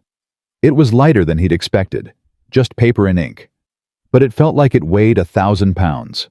Thank you, Judge. No, Mr. Thornton, thank you. Hollister's eyes were bright with unshed tears. What you've done here today, Samuel would be proud. I hope so. I know so. The judge clasped his shoulder. Now go. Your family is waiting. Your family. The words echoed in Caleb's mind as he left the courthouse, stepping into the bright afternoon light. He found Clara and Hope at the hotel on 5th Street, exactly where he'd asked them to wait. Clara saw him first. She rose from her chair, her hand flying to her mouth, her eyes searching his face for signs of injury. Caleb, it's over. He crossed the room in 3 strides, pulling her into his arms. It's over, Clara. We did it. She clung to him, her body shaking with silent sobs. I was so scared. When we heard the gunshots. I know. I'm sorry.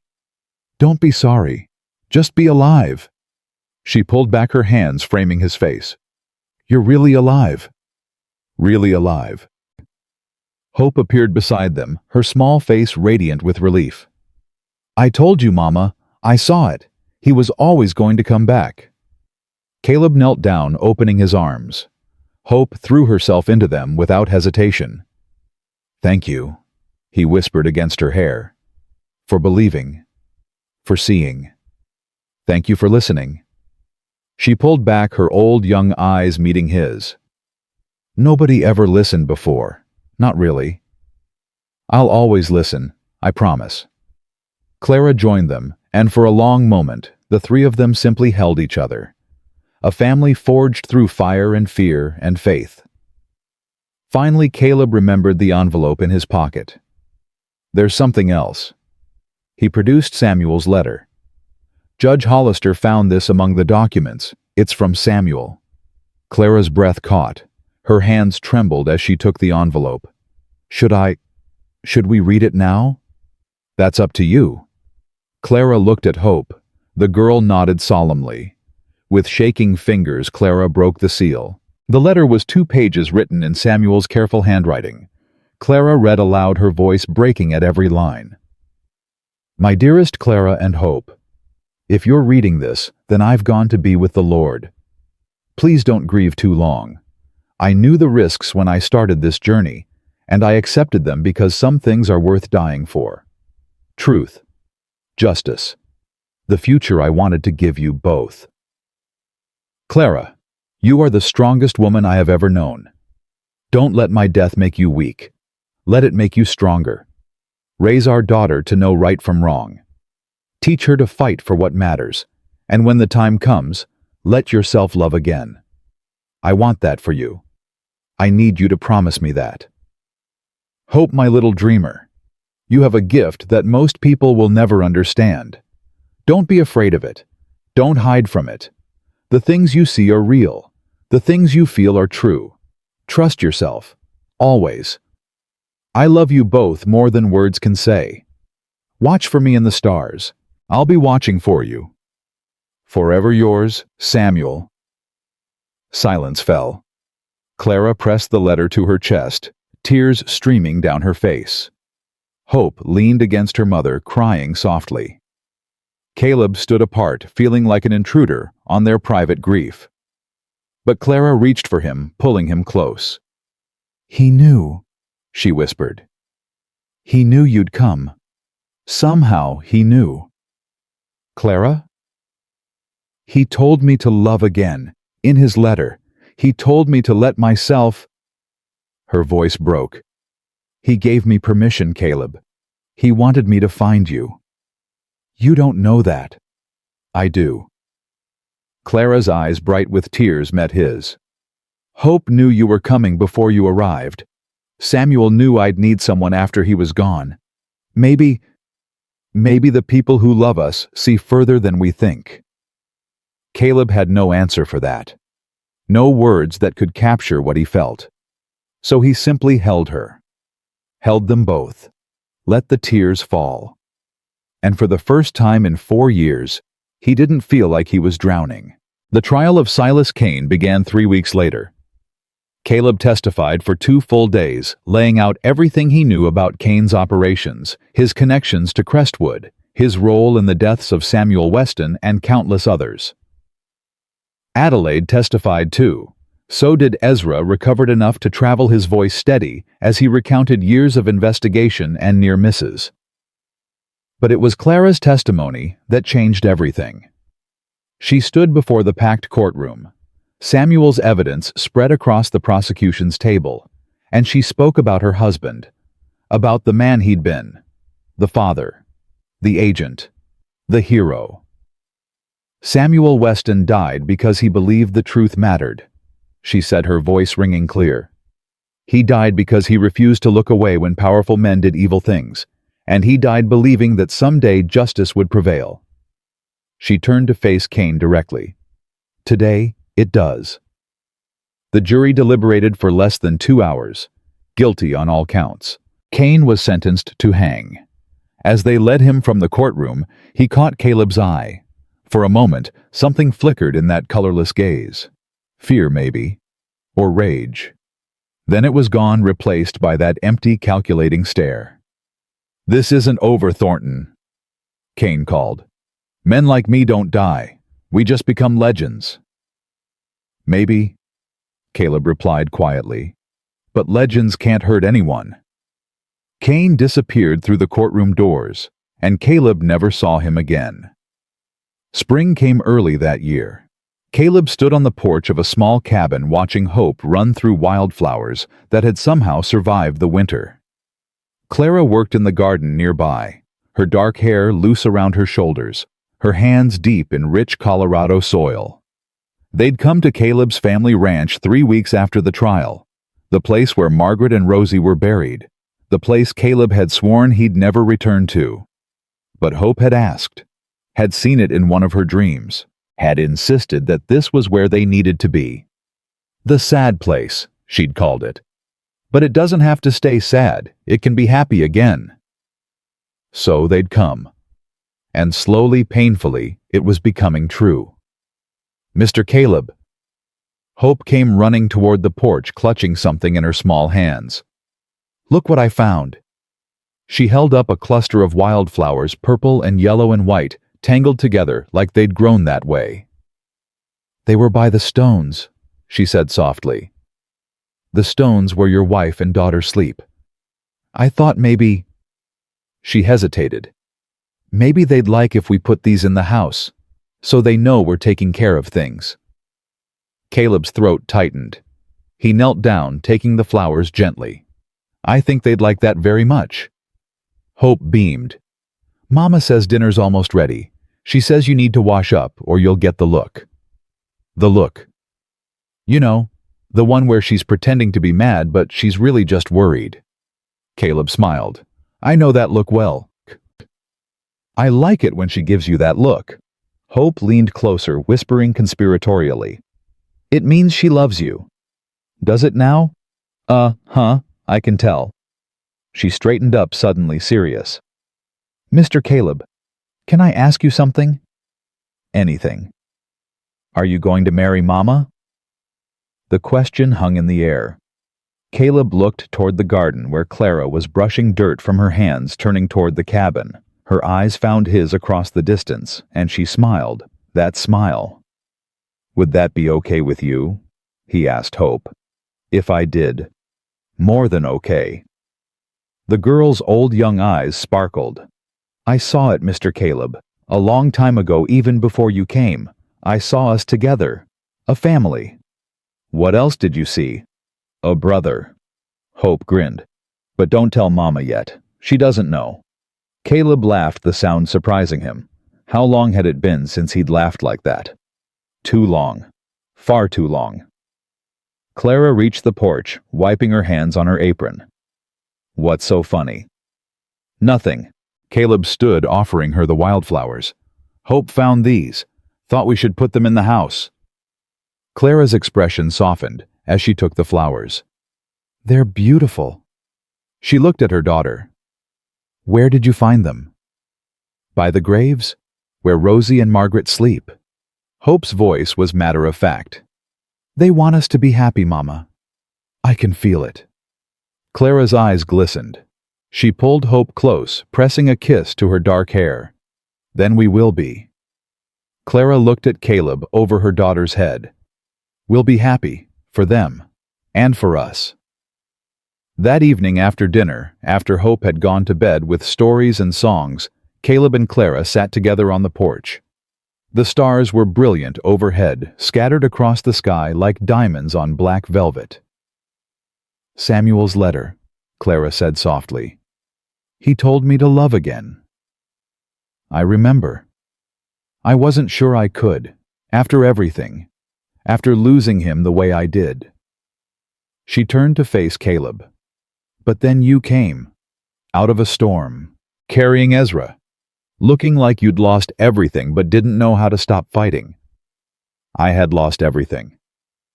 I know. Clara's hand found his. So had I. Maybe that's why we fit. Maybe. Or maybe... She hesitated. Maybe the people who love us don't really leave. Maybe they just find ways to keep helping, even from wherever they are. Caleb thought about Margaret, about Rosie, about the graves in the meadow now covered with wildflowers. I think you might be right. I usually am. Clara smiled. Ask Hope. She'll tell you. They sat in comfortable silence, hands intertwined, watching the stars wheel slowly overhead. Caleb. Yes. Ask me.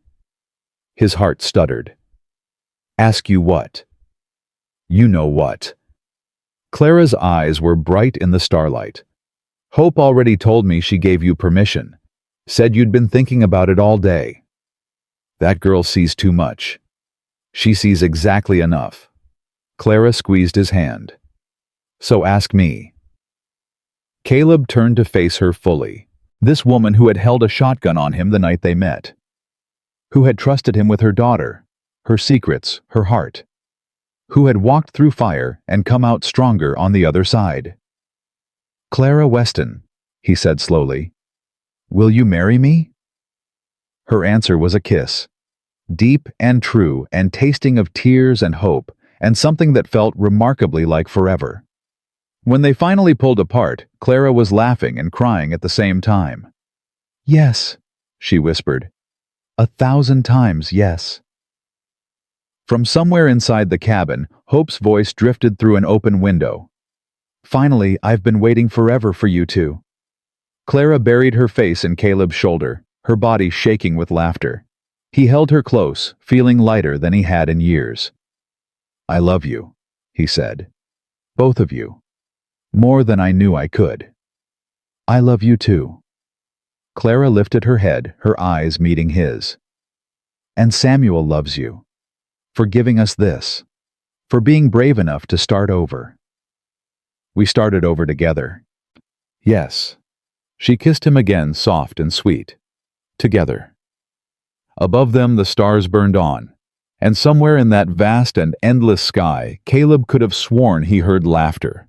Margaret's laughter. Rosie's laughter. Samuel's too. The people they'd lost celebrating the people they'd found. It wasn't an ending Caleb realized. It was a beginning. A chance to build something new from the ashes of something broken. A family forged through grief and born into grace. And as he held Clara close, as Hope's happy chatter drifted from the window, as spring bloomed across the Colorado hills, Caleb Thornton finally understood. He'd spent 4 years running from death. Now, at last, he was running toward life. And he would never stop.